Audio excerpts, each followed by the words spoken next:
തിരുവനന്തപുരം കൈമനം മാതാ അമൃതാനന്ദമയി മഠം ബ്രഹ്മസ്ഥാന പ്രതിഷ്ഠാ വാർഷിക മഹോത്സവത്തിന് ഭക്തിനിർഭരമായ തുടക്കം. സദ്ഗുരു മാതാ അമൃതാനന്ദമയി ദേവി വാർഷികാഘോഷ ചടങ്ങുകൾക്ക് മുഖ്യ കാർമ്മികത്വം വഹിച്ചു. ഇന്നും നാളെയുമായി 2 ദിവസങ്ങളിലായി പ്രതിഷ്ഠാ വാർഷിക ചടങ്ങുകൾ നടക്കും.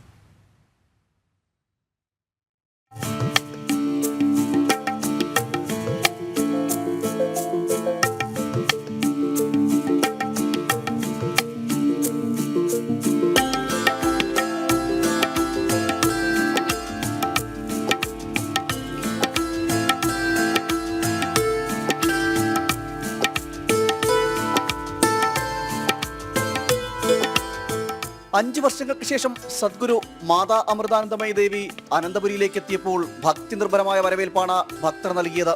ആശ്രമത്തിൽ പ്രത്യേകം സജ്ജീകരിച്ച വേദിയിലെത്തിയ അമ്മയെ ഭക്തരും പൗരപ്രമുഖരും ചേർന്ന് ഹാരമണിയിച്ച് സ്വീകരിച്ചു.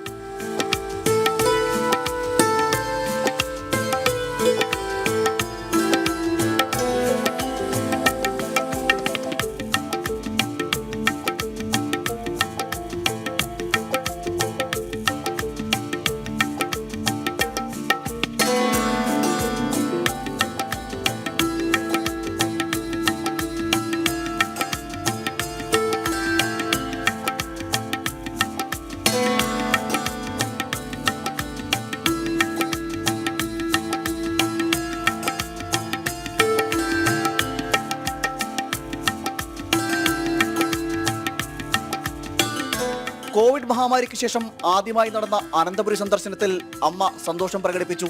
സനാതന ധർമ്മത്തിലധിഷ്ഠിതമായി വൈരുദ്ധ്യങ്ങളെ തുറന്ന മനസ്സോടെ സ്വീകരിക്കാൻ ഭക്തർ തയ്യാറാകണമെന്ന് അമ്മ പറഞ്ഞു. വൃക്ഷത്തിന് പ്രദക്ഷിണം വയ്ക്കും. അപ്പോൾ വൃക്ഷത്തിന് പ്രദക്ഷിണം വയ്ക്കുമ്പോൾ പറയുമോ, നിങ്ങൾ പ്രാകൃതഭക്തന്മാരാണ്, പ്രായോഗികമാണ് എനിക്കുകൊണ്ട് ഒന്നും പ്രാകൃതമായിട്ട് തോന്നിയിട്ടില്ല. അപ്പോൾ എന്താണ് നമ്മൾ കൊച്ചിയിലൊരു ദ്വീപുണ്ട്, അവിടെ എല്ലാവരും വേസ്റ്റ് കൊണ്ടിടുന്ന സ്ഥലമാണ്. അപ്പോൾ നമ്മുടെ ഒരു സ്ഥലമായിരുന്നു, അവിടെ മണ്ണെടുത്ത് അമ്മ റിസർച്ച് ചെയ്യിച്ചു. മൊത്തം പോയിസുമായി പിന്നെ വൃക്ഷം നടാൻ അമ്മ പറഞ്ഞു. അങ്ങനെ വൃക്ഷം നട്ടിട്ട് 4 വർഷം കഴിഞ്ഞു വീണ്ടും നമ്മൾ റിസർച്ച് ചെയ്യിപ്പിച്ചു. അവിടെ ഒരു പോയിസും ആ മണ്ണിലില്ല. ആ വൃക്ഷത്തിൻ്റെ വേര് ആ മണ്ണിന് എത്ര പോയിസ് വലിച്ചെടുത്ത് ആ ഇലകളിൽ നമുക്ക് എത്രയും ഓക്സിജൻ തരുന്നു, കാർബൺ അടിച്ചു. നമ്മൾ എത്ര ജന്മം കൊണ്ട് അങ്ങനെ ചെയ്യാൻ പറ്റും? ഒരു വൃക്ഷത്തെ തൈന്ന് ചെയ്യാൻ പറ്റുന്ന ഇല്ല. വൃക്ഷത്തോട് റെസ്പെക്റ്റ് നമ്മൾ കൊടുക്കണ്ടേ? തുടർന്ന് അമ്മയുടെ സത്സംഗവും ഭജനയും നടന്നു.